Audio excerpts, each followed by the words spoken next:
Hello, everybody, and welcome back to the Castrated Queens channel, where we are covering season 38 of the challenge, Ride or Dies, or as Amanda Garcia would say, the challenge ride or dies, and I hope your horse dies.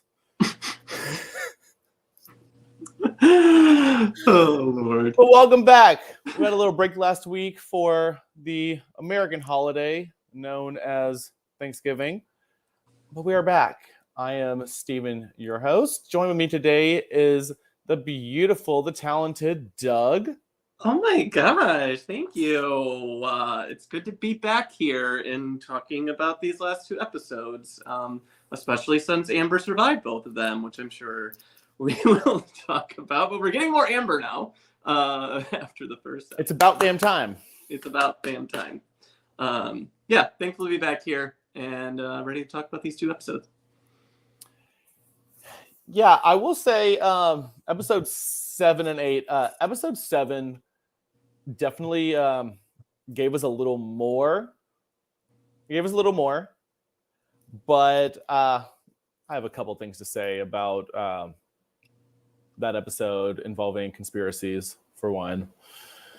Okay, where I was against you on conspiracies in the past, I might be with you on conspiracies in this episode because there were some fishy things going on here. Little fishy. Yeah, I don't think that they were ready to lose Johnny that quickly. That's the part that I'm a little bit questioning. And to those of you watching, if you have not yet, go ahead and smash that like. And if you're not already subscribed, subscribe to our channel. Yes. So we get to episode 7. Who had just been eliminated? Laurel and Jack had just been eliminated. Yes, that's correct. That's right. And then they all go out and have their little day party. Yeah, and episode 7 was really like forcing, which was weird now looking back at it at episode 8, because episode 7 seemed to really focus in on Devin and like Devin playing all sides of the house. And they spent a lot of time about that and like multiple people catching on to kind of Devin's game. But then looking at this week's episode, there was like no continuation of that. Like Devin, it seemed as though, all right, well, Devin and Tori are fine. And I don't know. It was just weird that we got so much Devin is a snake. Devin's playing both sides of the house. And then this week it's like, oh, okay, but whatever. I think Devin was trying to get the heat off of him and place it onto Michelle. I think he saw a good opportunity, and I think that's exactly what he was doing. Yeah. I do think it was deliberate and strategic. I will say that. I feel like especially because he knows that Michelle is already like kind of was on the outs with the house and like could be the easy one to pin things on, but it was just so unwarranted and like everyone could kind of see through it. I feel like it really wasn't a very good look for Devin, but I don't know. Has any other team not been nominated? Have they even been nominated? Well, that's the thing. They were like in the elimination right. in the very first week. The very first week. And then like, ever since then, nothing. I mean, I guess you have to give a little bit of respect to the fact that he's been able to stay out of there. But yeah, this was interesting. I swear, it's all of these just like interconnectings because of whose partner is who. Yes. That, I mean, we've had partnered seasons in the past, but I've just never seen it so, oh, I can't do this because of this. It's, you still just kind of go for it. Yeah. Yeah, I don't know. TJ kind of at the end of this episode, and I guess we'll get to that part later, but like he kind of teased that something maybe was going to be switching up at the next challenge. I've heard a rumor. Curious to see what that is. Or do you think we're going to stay in pairs, or are they going to just switch up? I've heard 2 different rumors. I'll get to it. But okay. I've heard 2 different rumors. They're not full-fledged, but let's just say we got a ways to go before we get to the end of episode 8. I was really jumping ahead there. But yes, I'm kind of ready for a switch in format, I guess, because it just does seem like there's too many ties to everything. It's just kind of a mess. No, I think that production wanted the whole like nominate 4 teams in the beginning of the season, just so that some people had to get some sort of blood on their hands that wasn't just all rookies. And I mean, it definitely did that, but yeah, I guess it was meant for only the rookies who could win eliminations. Yeah. With the help of the rest of the cast. Like multiple times now. I mean, yeah, we'll talk about that later too. But yeah, so back to episode 7, the real big Amber episode. Really, this was like a big focus. I felt like on Amber and Chauncey, and kind of their journey, and then we get Nelson and Nerese's second win of the season. So now, they're tied with Jay and Michelle for the most wins. No other team has 2 wins. Yeah, no, they're the only ones. But just the fact that Nelson can win 2 dailies in the same season after all that. That's the Nerese factor. All right. Period. I think the streak should still be going for a solo Nelson win into a solo season, because Nerese, especially on this challenge, just crushed it. Like, I did not know that she had that in her. And I was also enjoying she just looked entirely stunning this entire episode. And then to back that up with that athletic performance, I was just, I was just so thankful on Thanksgiving, thinking of how Nerese just like owned that episode. Like, I don't know, it was good. I didn't really like the way that she kind of like went after Amber there in the end, but like, yeah, that seemed unwarranted. She was like, my intuition tells me that Amber is like up to no good, and I thought I had to rewind because I thought she said, and my intuition was wrong. No, she said, and my intuition's never wrong. I'm like, really? Yeah. Very shades of Michelle saying my intuition is telling me to go against Laurel. But yeah, it's just like, y'all intuitions are off. Like stop listening to them and like making up stuff and trying to justify your actions with intuition. I think that's really what's happening. I wish I knew who like Nerese's like girls were in the house, because I don't really know that. Yeah, I don't know where she is with like, who are her homegirls? Like, that's what I want to know. I don't know. Maybe she's one of those girls that doesn't have homegirls too. You know, I don't really. Did not strike me as one of those.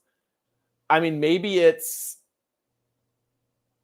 I don't know. Maybe Olivia, because she was with Nelson, but then at the same time, like, at the same time, no, because look what happened. Yeah, exactly. She didn't really share. I don't know. She doesn't seem to have any real. Like, you can't tell me that. They haven't shown. You can't tell me Nelson is just like pulling the strings amongst those two. No. I sure hope not. I sure hope not. Like, I really, really hope not. Yeah. I don't know. I thought that the episode 7 was very entertaining.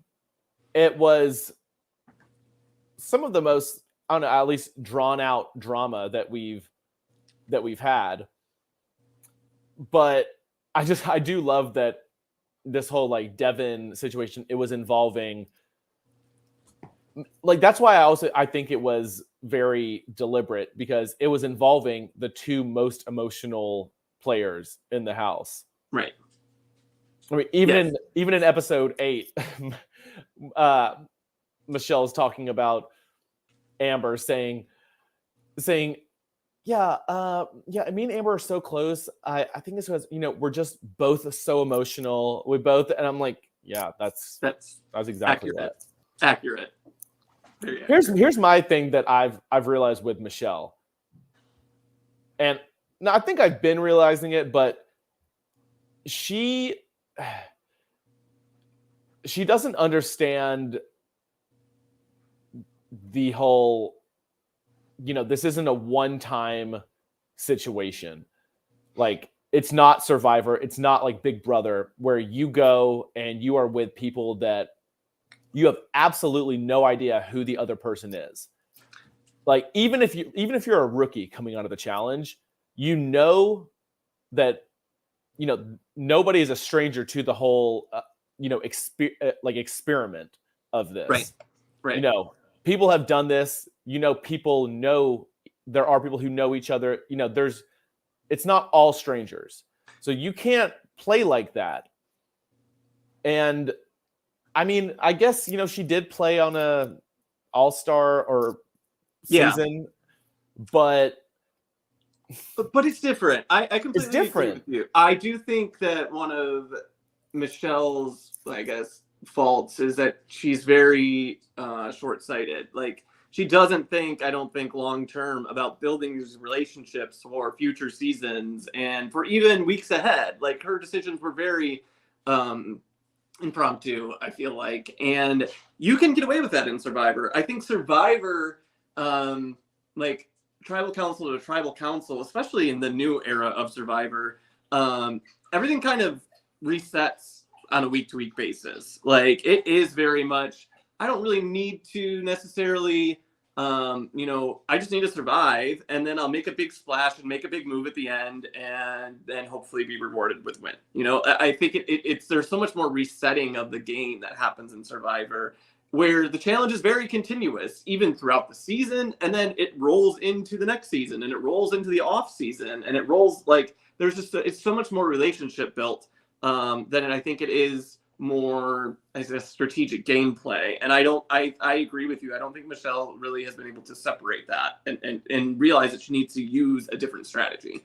Well, see, if only she was the only rookie from season 37 that made it onto season 38.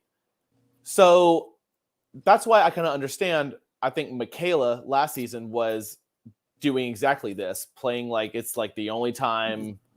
And what do you know? She was first out. But Michelle, like, you came back. You saw what it's like to play once and then come back again.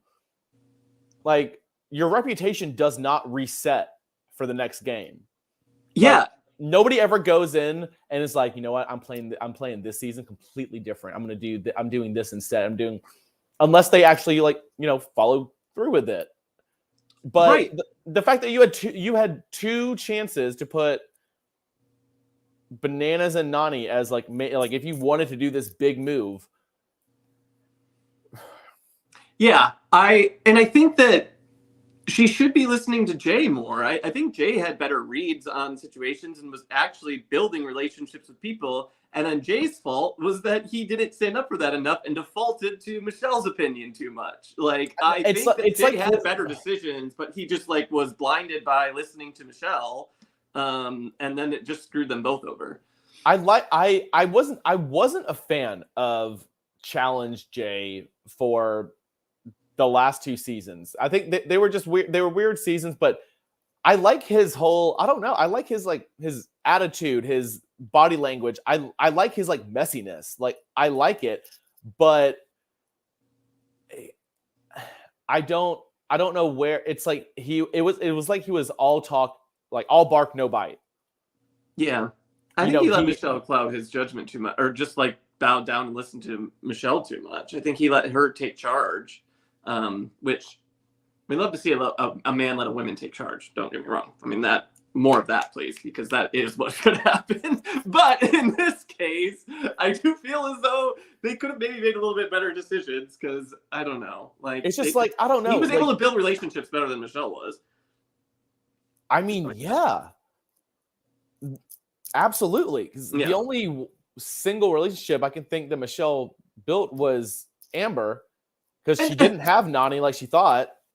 No, and even that relationship, though, Amber, you see it, is still, questioning it. And she's like, wait, are we? What's going on here? Why is Michelle being weird? And so, even the relationship that she should have had, which was, the strongest one, she kind of bungled. And, I mean, I guess Jay did the same thing with Jack. This whole arc of Jay and Michelle, it was not what I was expecting it to be. No, I'll say that much. I was expecting it to be so much cleaner. I don't know. I loved Michelle last season, but yeah, I really would have liked to have seen the alternate reality where she just talks to Laurel and then becomes friends with Laurel, because that would have been great. And I do see a reality where that happens, and they like, I don't know, are able to do things together. But obviously the exact opposite of it happens. But yeah, you look at it, they were in charge for 2 weeks, and what did they do with it? They claim that they made these big moves, but they didn't. They got rid of who'd they get rid of? Well, they got rid of Laurel and Jack in the second week, and then they got rid of Colleen and Kim the first week. Like, big whoop. And also, you could have had Laurel and Jack on your side, so you really did nothing. Like, and then you go home like 2 weeks after. Like, what? This is just terrible. But I will say, I do think that they made enough drama and enough name for themselves that they'll probably be brought back. So in that regard, I guess mission accomplished. I honestly hope so, but I just don't see how. It's like Tori said it in a confessional. She said at one of the episodes, she's like, you know, once you have the reputation as a snake in this game, it's hard to get past that. Mm-hmm. And I mean, yeah, your reputation just does, you know, it follows you. Mm-hmm. And yeah, we had like, you know, about, you know, a year-long break in between seasons, which we don't normally have. Normally there's a good like 1.5 to 2 seasons per year. And I mean, that's kind of why, you know, it's not lost in their memory, you know, what happens. And yeah. I mean, if they're smart, they have a lot to look back on and realize what they did wrong. And I do think that at times Michelle was very self-aware of Hi, Sophie, that she was making mistakes and doing things. So maybe we'll take some time and in the off season, you know, make some realize that they need to change up their strategy. Well, they're filming the reunion in about 2 weeks. Ooh, that'll be juicy. I know they're doing it at the right time because everything is still fresh on people's minds. Yes. So, Sophie, that is one of the 2 theories that I've heard. We will get to that. Okay. I think you might be exactly right, Sophie. We'll see. I don't remember what that twist is, but yeah, we'll get to it.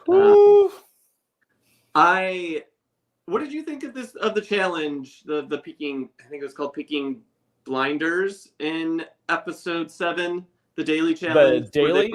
Where they were running back and forth. I was kind of confused how that puzzle worked. So I think in the Anissa podcast, though, they had like a certain time limit even when they came back to finish the puzzle. Because like at the very end, there was like a shot and like Nelson and Nerys had 2 pieces left. And I was like, they could easily figure out what 2 pieces go there. It's not like a strictly memorization thing. Like you can't just find the right 2 pieces to go in there. But I think they were actually timed even when they got back. They had a certain amount of time window to put together the puzzle before they had to run back and look at it. But yeah, what did you think of this daily challenge?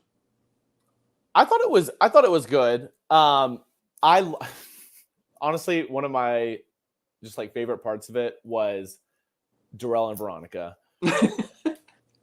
But like it's just like he is so chill. Shorty B. He's so chill with V Cakes. Like he's gonna go at her pace. And you know, you just go with it. Here's the question. What are we still getting from Darrell? I mean, what have we ever really got? I mean, I like him. I like his funny confessionals. I think he has the athleticism, but I mean, Bananas even like called it out. It's like Darrell doesn't really like talk game. He's almost similar to like CT's game, where he'll like fly under the radar. Personality, really. I mean, it's just, I just don't think that there's that much like depth to Darrell, and it's just like, I don't know. At this point, I think maybe just that's a lie. We're both cute. Thanks, Sophie. Yeah. but yeah, I don't know. I don't know how many more seasons I need to see, especially if he's going to do All Stars and the regular. Like, do we really need the crossover of Darrell on both? There's other characters that I could see on both, but not Darrell. Yeah, especially after he just did 3 seasons of All Stars. That's a little different. Yeah, like, all respect to him. He's amazing. He's won many seasons. Like, I think he's a beast. I agree with this your comment about his athleticism, but I just like, what are you really bringing to the show anymore? It just doesn't seem like it's that much. But yeah, and I don't know when it was decided for the two of them that like it was going to be them who entered the game. Yeah, so that was an interesting choice, I thought. But yeah, but that the daily though, it was like when it got down to 2 pieces. I mean, unless they had more extra puzzle pieces, I mean, wouldn't you just be like, TJ, check? No, switch them around, check. But I think that they said that there was a time limit on how long, once they got back to the station, they could put the pieces up. So I think they like put all the pieces up, and then they ran out of time and had those. No, what it was, they had to stand on that little stick. No, that's at the other side. Oh, you mean going to get the puzzle pieces? They had a certain time limit of. I think yeah. So they obviously had the time. They were limited on the amount of time they could see the puzzle because of the balancing. And then I think on the other side of that, they were limited in the amount of time that they could put pieces on the board before they had to run back. Okay, I think. But yeah, it wasn't explained very well. I do think that. It's not like we ever see a stopwatch, like a timer on the challenge. No. Sorry. Ruth wanted to go outside. No. But when I didn't have any real note. Did they even go to the club on that episode? They must have, because Devin was definitely drunk when they had that little. Yeah, that was like right after they got back from the club. So then they had the deliberation. Well, for one, I don't understand why, they're having that like argument out there, and it got loud to where people inside could hear. Like, Amber, go on out there. Like, don't sit back and listen. Like, yeah. I mean, I think that's still because she's like still feeling conflicted, and also she's up on, she knows that she's up for elimination too. So I think that was probably part of it. But I did think, in fast forwarding to this week's episode, the choices were odd here. Like, why didn't Nelson and Nerys go after? I don't know. I guess it kind of made sense, but I still. This episode was really bad at giving away what was going to happen. That was what I was annoyed at, because in a couple episodes. Yeah, like right after the deliberation, there was a Jay confessional, and Jay goes like, throwing in Johnny and everything is going to be fine and it is smooth sailing. And like, okay, quite clearly you wouldn't have him saying that unless that's not what happens. Like, they set it up like, oh yeah, this is a clear and easy choice, is that we're going to go after Johnny. And then like, okay, so clearly Johnny doesn't go in, but how are we going to get there? And then how we got there seemed very messy. Like, it still didn't make much sense to me why they didn't throw down Johnny. Who were the four duos for? We had Jordan and Issa, Johnny and Nani, Amber and Chauncey, and Veronica and Darrell. That's right. And okay, I will say I did think it was a pretty last week. Oh no, wait, that last week was Nelson and Nerys winning, right? Yes. And so who was main vote? That was. They threw down Amber and Chauncey. That's right. Yeah, I thought it was pretty shitty when, like, he's like, Nelson straight up said to Amber like, "Well, you're not in my like top 4."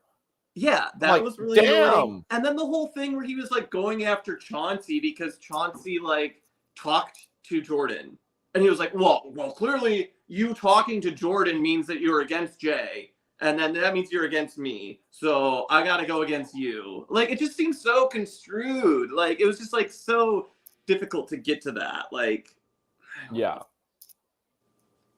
But I'm sorry. The moment that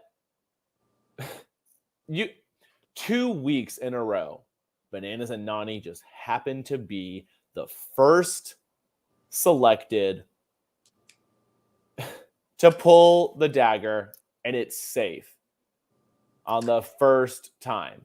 The only 2 times it's been the first safe dagger pulled the entire season. Yeah, see, this time when I was like, wait a second, because they definitely should have. I don't know. It just like seems so weird to even that they were so protected this episode, because everything pointed towards that. There was like no reason why they shouldn't have been down there. So annoying. But instead, we get Amber and Chauncey down there. And I felt really bad that Amber had to go against Darrell, because I really loved their like connection on Double Agents. Like, he was her mentor, and I mean, he really was. Look, he got her to the finale. Like, yeah. And she sees that. And I mean, you don't really see people saying like, you know, this person was my mentor on the challenge. But he really was. I mean, hell, we don't see Darrell do much, but he gave her words of wisdom. I mean, she got there. No, that's very true. And I don't know, what did you think of this elimination challenge? Because poor Veronica's booty. Yes, I don't like it when a challenge is like so clearly a disadvantage because of someone's like. That's 2 seasons in a row that somebody's ass or BBL has gotten them eliminated. That happened with Huey last year. His butt was too big because of the BBL. Yes, and we should be giving advantages to BBLs, not disadvantages. Period. If we were giving advantages to BBLs, then I would be okay with it. But come on. Oh my gosh, Sophie, what a compliment. I think we will take both of those. Yeah. We will absolutely take those. Sure. I love that.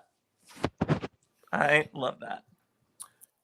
Yeah, poor Veronica's booty. I mean, Amber was just going like just like dropping through there. I'm like, not even the boobs hit, like nothing, like just. Yeah, she was crushing it. But also, like, that portion of it didn't even matter because the puzzle was so difficult. And they sent like on the podcast, because like after the episode I was like, are they just kind of doing them dirty? Like, are they just giving him a bad edit and just like making it think that it lasted this long? But then no, like Anissa confirmed that they were there for like an hour or something while they were trying to finish that damn puzzle. Like, that's ridiculous. Was the puzzle that hard? Or are these just not the greatest of puzzle solvers? Or like, because it was, I mean, it was like a little 808, like a little infinity like puzzle. I don't know what the pieces look like, but difficult. But here we are. Oh, thank you, Sophie. Thank you.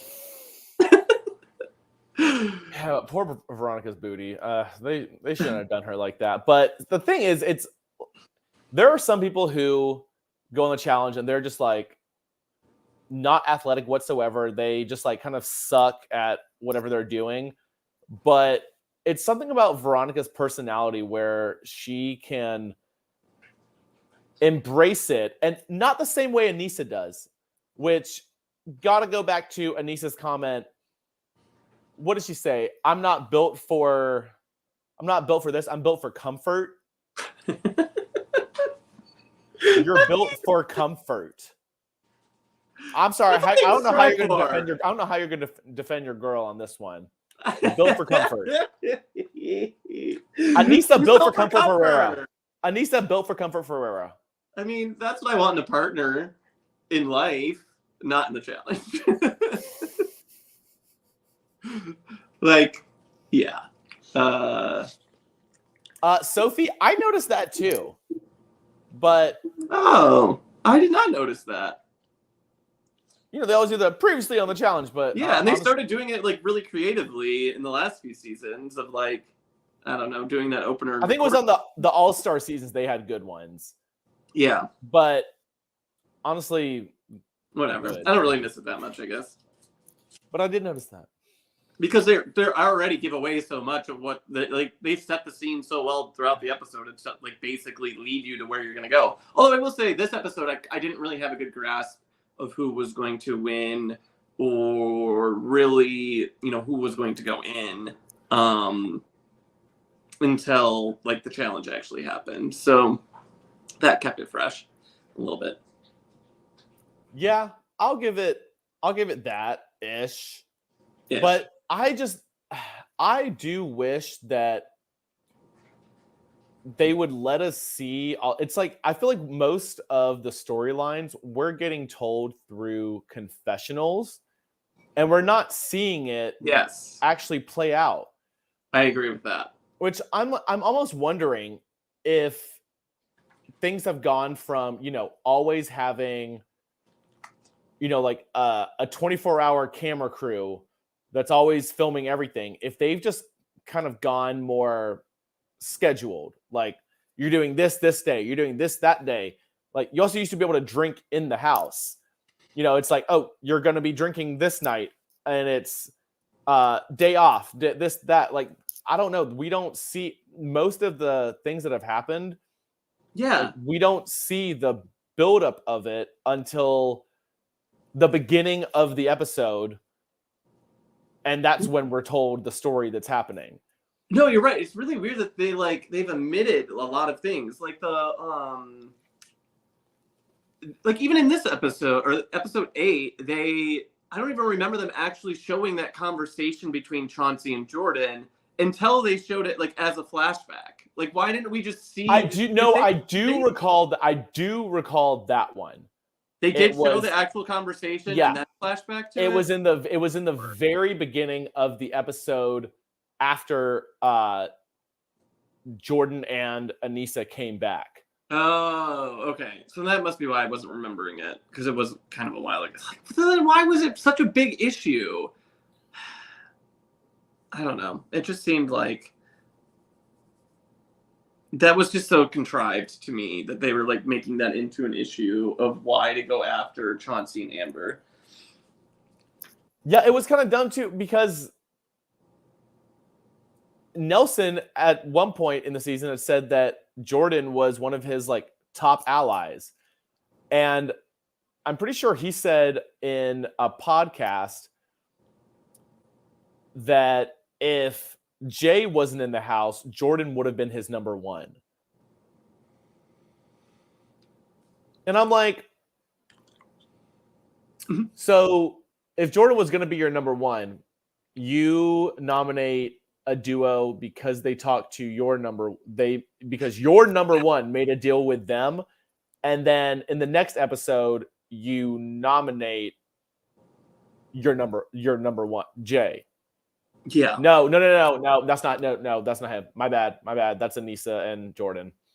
Anissa and Jordan were the ones who won this last week, which was right.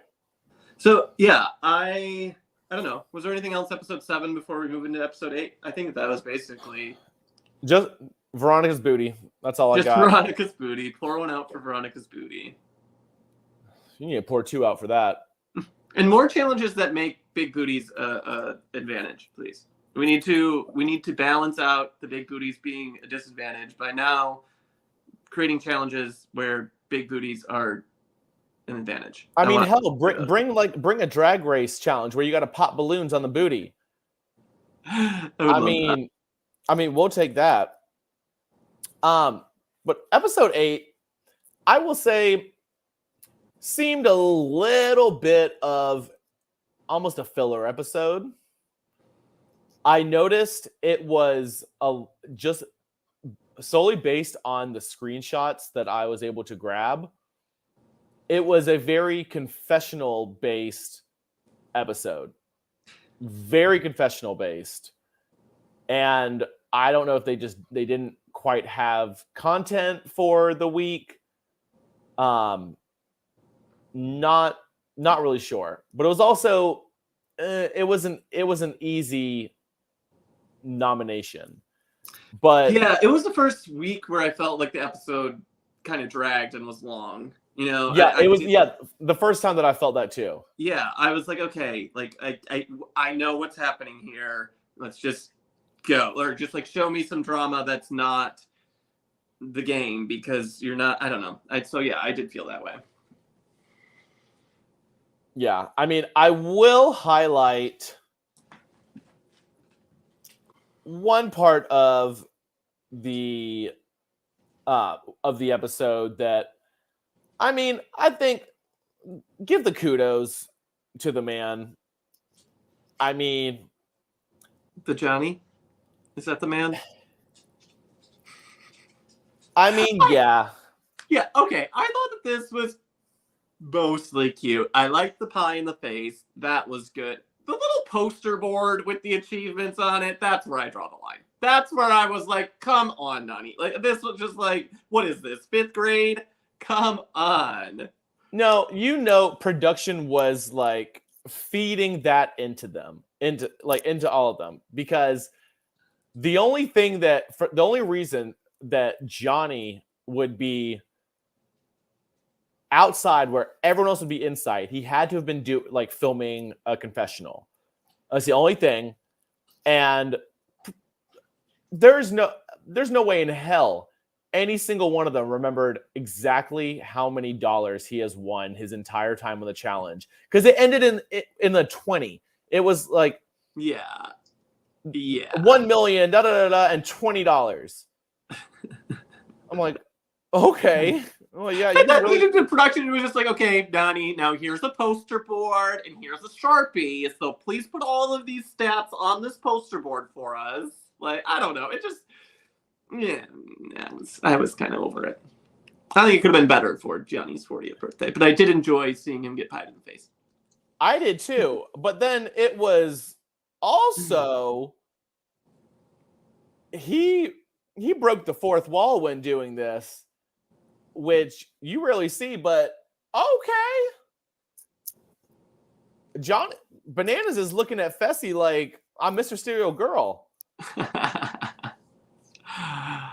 I mean, I was just like, oh, we're going that far, which I knew that this was something was blossoming with them, just because preseason he literally posted the same exact photo that Mariah posted while on vacation in Mariah's bikini.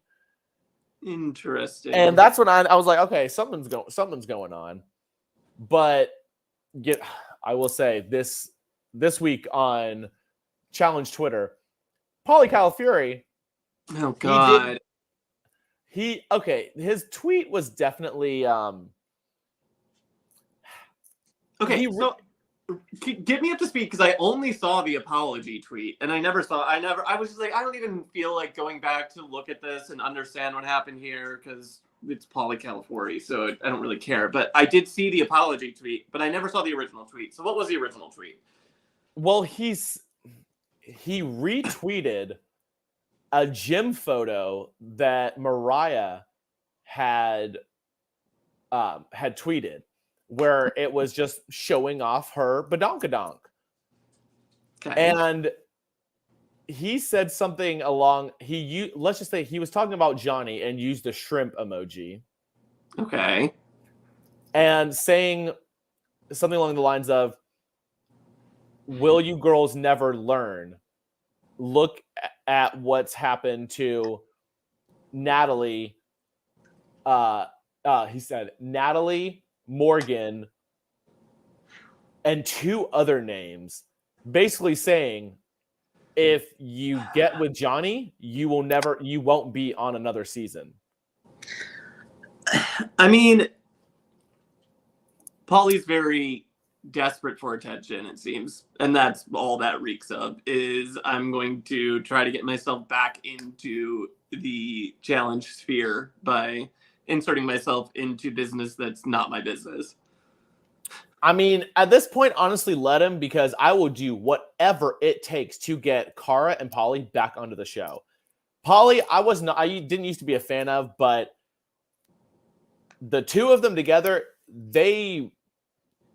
I know they will at least be their authentic selves, and they will not give a fuck about what they're doing. I know that for sure. They can't.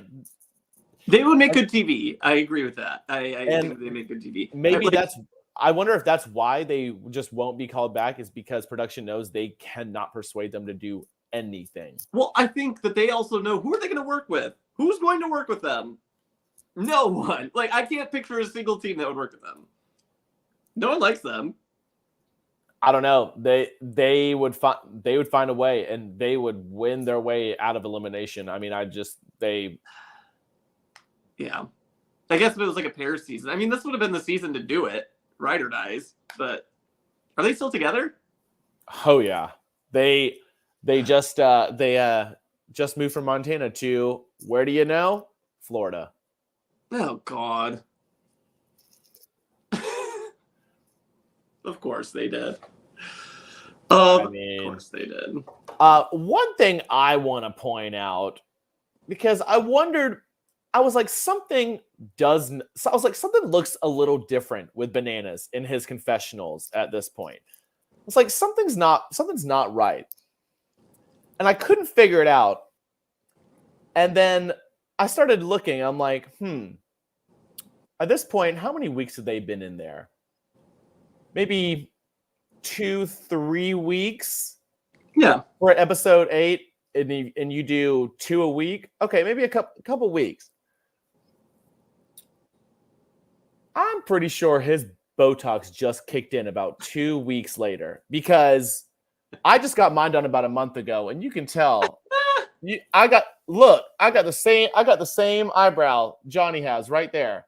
Mm-hmm. And it only came 2 weeks after doing it. And I'm like, oh yeah, okay. He got injected right before he got into the plane. That's probably fair. But I couldn't figure. I was like, why is he tired? I was like, what's going on with him? And then I was like, oh, he's got the Botox brow. Got it. Yeah, you're right. I did not notice that. But no shaming on injectables. We love them. Yes. Yes. So I mean, I definitely thought that was all cute. The daily though. I'm gonna give it 2 thumbs down for me. It was boring. Like, what I didn't understand. Like, what were the girls in the car doing? They just had to go in the back seat and like crawl around, and then go back up. The thing. Yeah, that was like, what? Like, I feel like every season they have to have the like, all right, you're gonna jump from car to car. But like, can we be a little bit more creative, please? Like, what are these girls doing in the back seat? I mean, that would give me such fucking anxiety, because like I don't even like riding in cars. I am not a car person. Put me on the subway any damn day, but no, not a fan of cars. Nope. Don't want anything to do with it.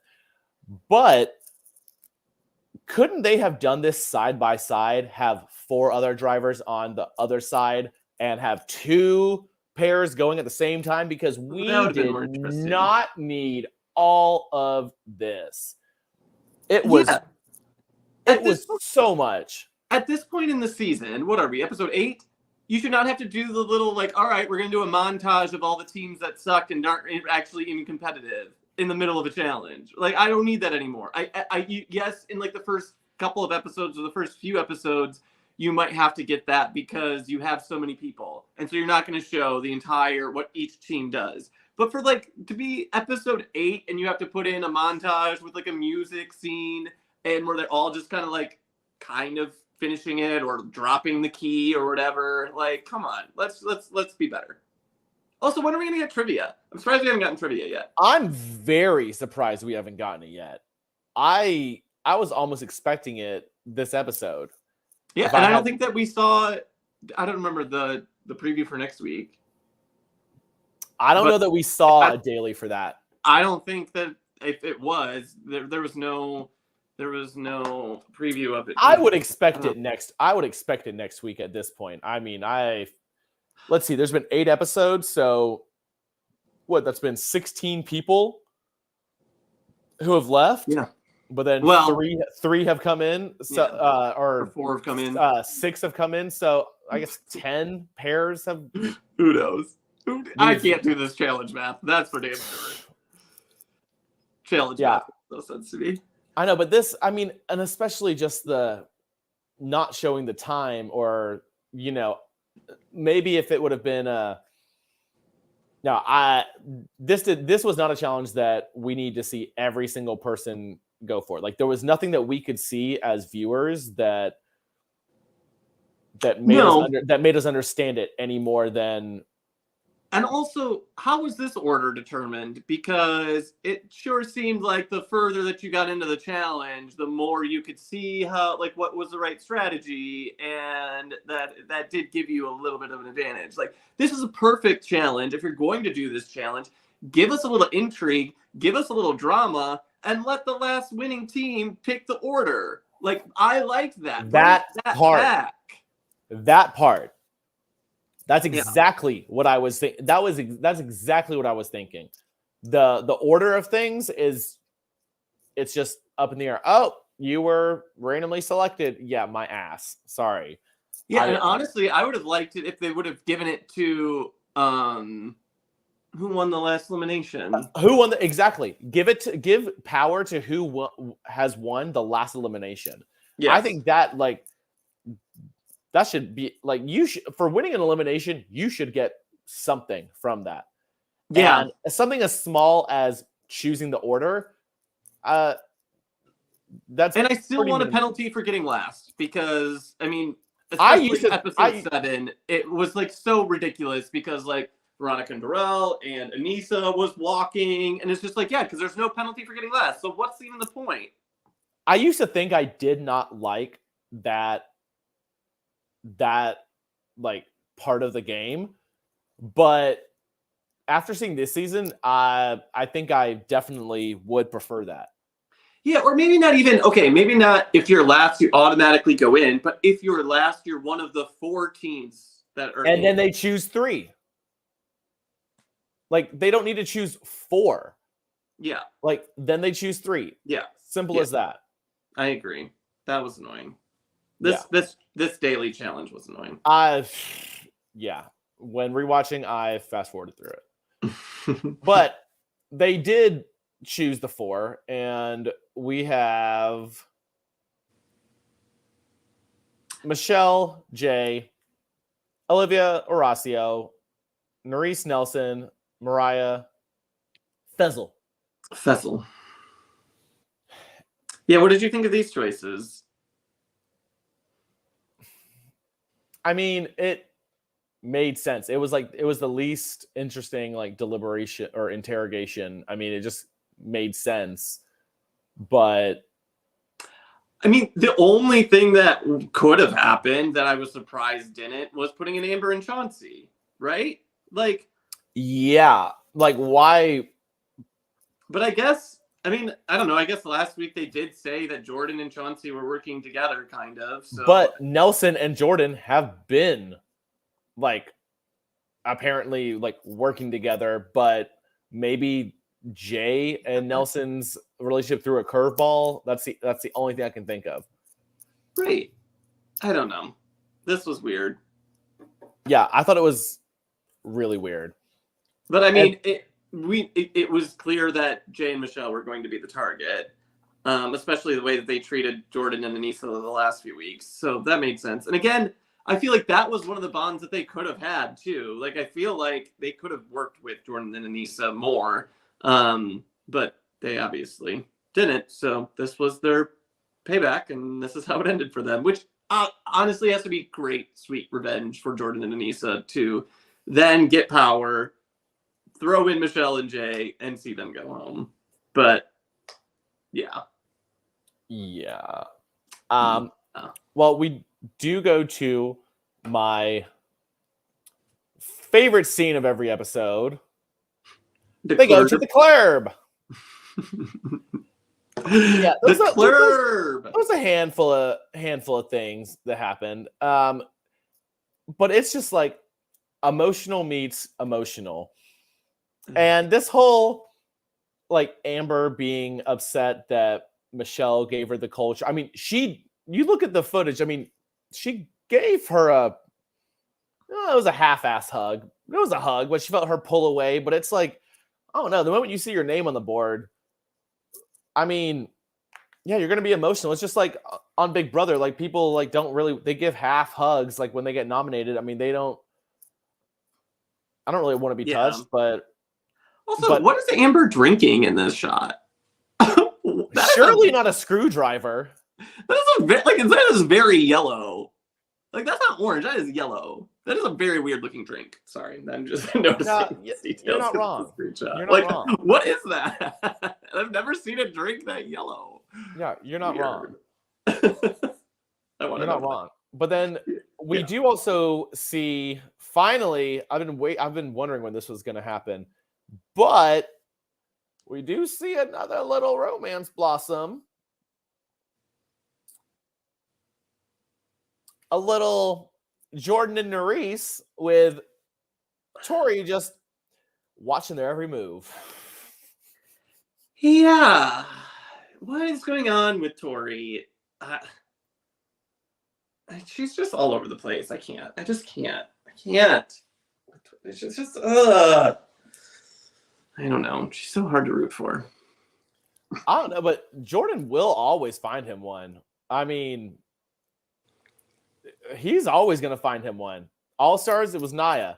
I mean, and he had Tori the previous seasons, and then before that, hell, he had Laurel. I don't know. It's like he doesn't get around like Fessy does, but I don't know. Girls like him. Yeah. Honestly, okay. If you had to fuck, marry, kill. Ooh. Jordan. Okay. Fessy. Oh. And I guess I'll stick with the season. Bananas. Oh. Ew. Fuck, marry, kill, Jordan, Fessy, Bananas. I'm definitely not marrying Fessy. That's for damn sure. There has to be something about... that one's tough, actually. Wait. Am I being effed or am I doing the effing? That is also clear. that could change things, I feel like. I feel like there's two separate answers depending on if I'm the bottom or not. But... Okay, I'll give you this. I'll add Tommy into the mix. No, please don't. Then you've got out of the four, you can choose if you're going to bottom or top for whomever. So fuck, marry. I am bottoming for Tommy for the comedic value of that situation. I just want to see how that would work. Can you imagine? Oh Lord! I would top Tommy. Bottom for Fessy. I'd marry Bananas. Marry Bananas. He's got the money, so marry Bananas in the connection. So marry Bananas. Kill Jordan. I would probably kill Fessy and then have sex with Jordan, I guess. Bottom or top? Yeah, I would be submissive to Jordan. But it would be pretty fun to be. Oh, I'd top and be like, yeah. I feel like Jordan needs that. Jordan needs to be topped. Jordan needs to top. This conversation has gone off the rails. We're gonna get kicked off YouTube. Period. Girl. Lord. But then I did find this shot funny with this unwanted hug, but are they ever wanted? Get your bandana under control, Fessel. That part. But he looked big on your head. He looked right at the camera, was like, and he's just like, I know you're making a face, but hug me anyways. Let me put my fingers in your mouth while you're asleep. Leave Anissa alone. It's my girl. She's built for comfort. Comfort I can't give her. She's built for comfort. I can't give her comfort. I can only. She doesn't need it. She's already built for it herself. She's She doesn't need you. She's built for it. I mean, built for it. I didn't understand why Fessy was so like surprised that Anissa would. I mean, like, dude, you treated her like shit on Double Agents as your partner. Like, why are you so surprised? There's nothing to be. This season has been really weird for Fessy. I feel like I don't know. It's like because he doesn't have Josh. Yeah, he seems very more subdued. Like I don't know. I'm curious to see where it leads to. Like we're clearly not getting a Fessy's going to win the season type of edit. So I don't know. Dude, does the challenge give those edits? I'm like, I guess look back that's probably true. They usually don't too much. Like there was no leading up. I don't know. Yeah, I think you're probably right. They don't lead it. They let us know what's going to happen in the episode, but they don't usually let us know what's going to happen in the season too much. Yeah, you're right. But then we get to the draw, and what do you know? Jay and Michelle, they're the automatic team. Yep. But once again, like, I want to give them the benefit of the doubt, but the conspiracy, I mean, it's almost like but this one was full glass, right? The safety. I know, but I still don't deny that there's somebody under there, under that little thing, either like it's Tommy plugging in. The only one who could fit. They kept him around just for that. And like, somebody is sticking here. You're small enough. We'll put you under here. Somebody is locking the swords into the handle of the dagger into the handle of it, and that's what they're pulling out. Because when they're not touching them, they simply lock it in. I mean, that's my conspiracy. Because it's almost like it's what we would want to happen. It's like they gave the best chance for like good TV. For Nelson to have to choose this time. So did you think that Nelson was going to protect Fessel? I want them gone too, Natalie. What they're like, not are they there? They could have why'd they bring them back? When they had COVID. They both got zero confessions. Give them COVID again. Somebody give them COVID. Another episode, both of them, zero confessionals. I really don't think that anyone would notice if next episode we just don't see them at all. Like you could just get rid of them. Well, I guess there are so many eliminated contestants that have more confessionals than Kenny, and this is episode 8. Yeah, he didn't even. I think he maybe got one the week that he was nominated. I like how they were just what would make Casey even more boring because she's so boring? Oh, let's give her the most even more boring partner. And it's she's the only reason she's. I feel like the only reason she's on. I mean, yeah, she's got the championship title, but since when do they care about that? She's on because of her relationship with Nany. Yet we never see that even. Yeah, that's true. We've seen none of it. Yeah, we've seen none of it. I mean, I'm not complaining. I don't really care to see it, but whatever. It just doesn't make sense that they're on the season. Yeah, last season it made sense. This season, no. But no, I was a little surprised that he did it on Fessy and not Olivia. It's like, yeah, come on, protect your girl. Unless he's thinking, Olivia's probably not going to get a call back next season, not knowing that she's literally the star of the show, and thinking Fessy definitely will. I mean, or it's one of those oh, I'm in control of the relationship. She'll still come back to me type of toxic masculinity. That's the only. I think it was very bros before hoes, and bros before hoes is so 10 years ago. Come on, let's just. It's 2022. It's Nelson, you're the biggest hoe. We're not doing bros before hoes anymore. Right? Nelson and Fessy, y'all are the biggest hoes out here. Exactly. But this elimination, I mean, I thought it was cool in like the grand scheme of things. Like I thought it was kind of cool, but it was a flop.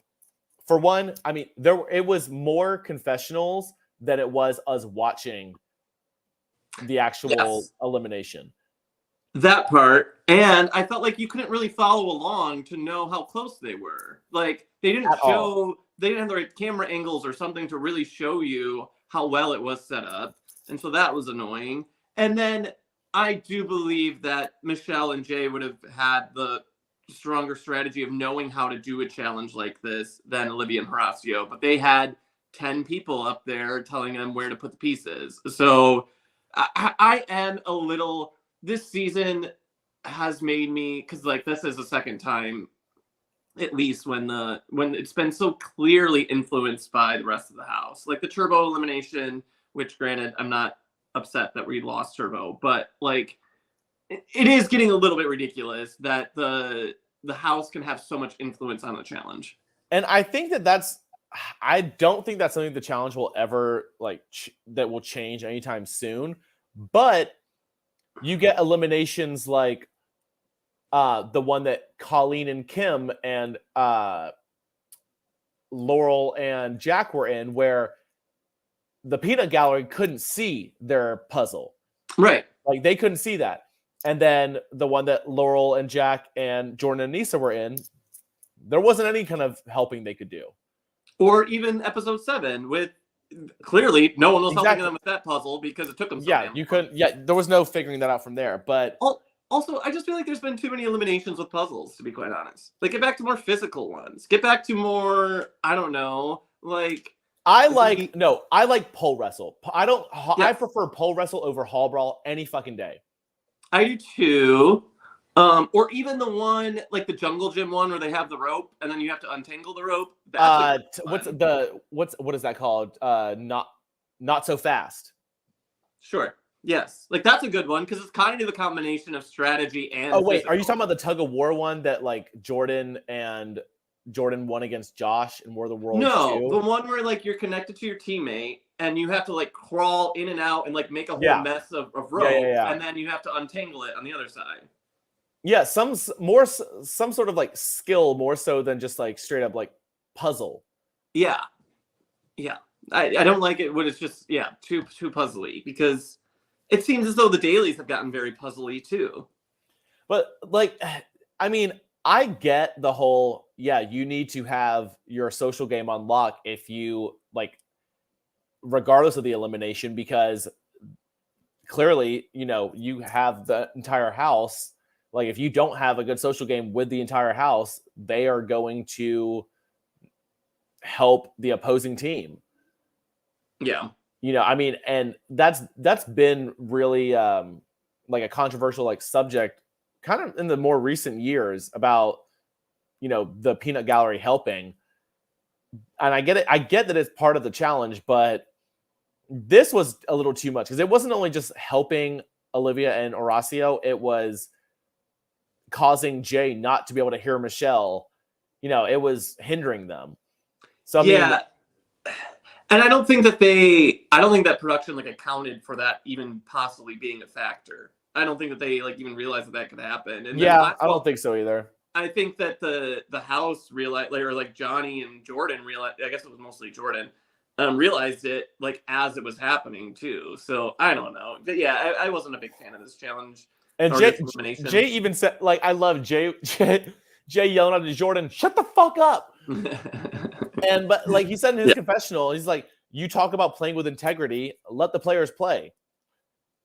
I did think that Jay and Michelle were being a little too bitter at the end, but I don't know what are you gonna do. Yeah, but Olivia and Horacio, they win their third elimination of the season. Yes.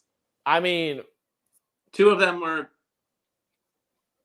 helped, but yes. But at the same time, though, it's still 3. They're killing it. Like that would be my absolute like choice to win.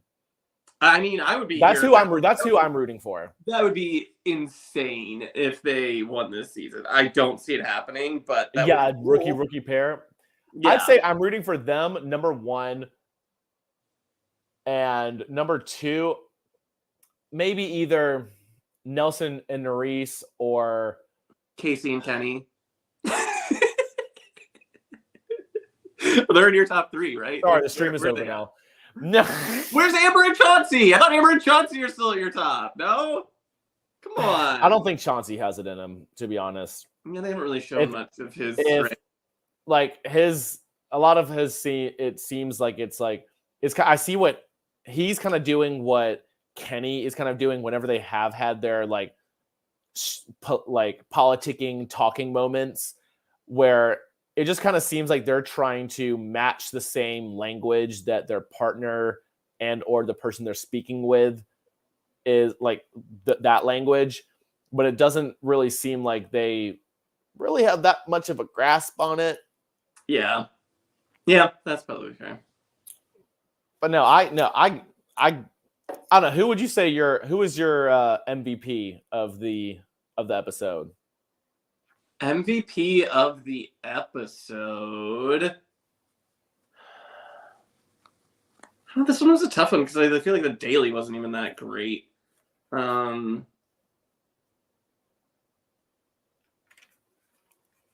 But I guess Jordan. I mean, he got what he needed to do, and they got revenge on Jay and Michelle. So I think you kind of have to give it to Jordan. I'm gonna say Jay for saying "shut the fuck up" during elimination. Even though he went home. Sure, give it to him. That's who it is, and I'm sticking to it. All right, fair enough. I'm giving you to that yellow drink of Amber's. I want to know what it is. Amber's yellow drink, MVP of the episode. Yes. Period. Yes. Well, that about wraps it up. We will be back next week to cover the next episode, but TJ did drop a twist at the end. Yeah, what's it gonna be? I've heard he kind of alluded to it be coming out at the next daily, right? Yes. I've heard two different types of situations. One where it is similar to Bloodlines, where I can't remember exactly what happened, but it was to where you're originally partnered with your bloodline, and then now you're not with your you're against your bloodline. So I've seen, because apparently there are parts of certain trailers that show two people who definitely are not ride or dies working together. So I don't know if they somehow do a partner swap, or there is a different speculation of something about there being two teams, because they did put out the episode descriptions for the next 4 episodes, and there is the word team in there. So I'm thinking it's one team of, two teams, and neither have their ride or die on the same team. Yeah, they just split them in half. Yeah, so I'm wondering how they would go about what they would be doing with that. But I am pretty sure though that there is no one person gets eliminated and their ride or die are still there, and they're in limbo. It's nothing like Double Ages where one's in limbo and then they get another one. I think it's going to be something like we might go on to, because the way to stretch the season out, because it's going to be 19 episodes. That's what they've been. Oh God. If not 20, 21, 22, including the 2-part reunion. It's going to be Easter before the season's over. It might even be Memorial Day.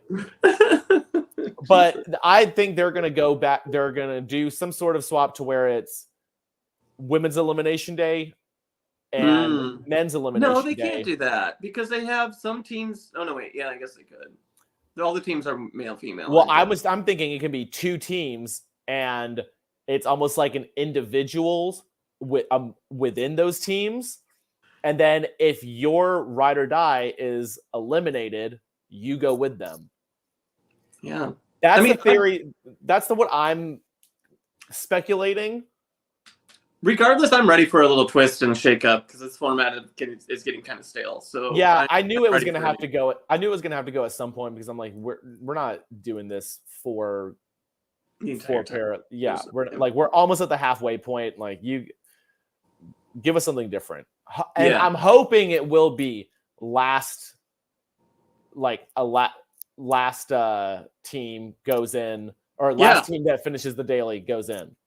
Give some penalty for last place. I'm on board. Which I want to point this part out because I heard it on another podcast. Does Amber remind you of Kendall from All Stars? Because now that I heard it, I almost can't unsee it. Because I think so. If you just look at how the rest of the cast feels about her, communicates with her, and the similarities of like being emotional and whatnot. I'm not going to say Amber's a crybaby by any means, but I do see that whole alienation like they did with Kendall on All Stars that they're doing with Amber. And it's like everyone just had this problem with Kendall. Nobody could figure out why, but they are both emotional, get in their head. I am starting to see a similarity between those two.